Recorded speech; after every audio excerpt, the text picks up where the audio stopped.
Show Up 365. Today we're going to talk about down the rabbit hole.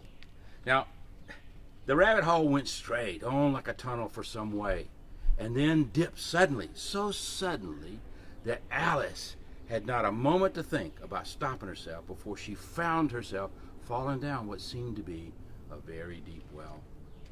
You know, I've used the expression of down the rabbit hole for a number of years, referring to the experience of being triggered into our earlier trauma, or back into our trauma egg, as I've used in some work that we do in recovery. You know, Alice in the Wonderland, the story had absolutely no interest in me for me as a young boy.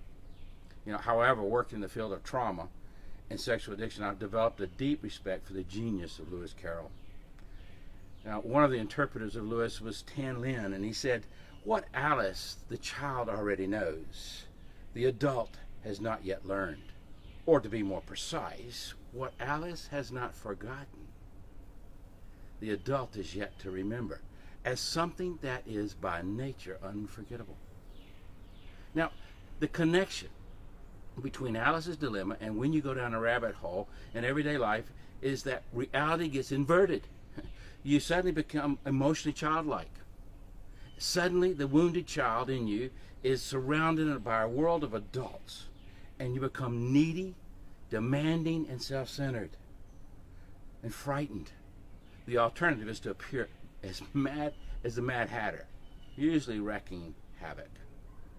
When this inevitability happens, ask yourself, what age am I?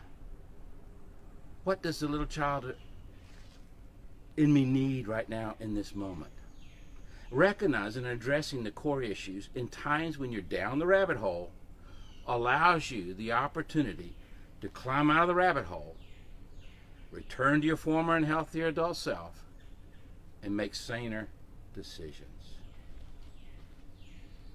Remember, show up, be real, finish well. Thank you.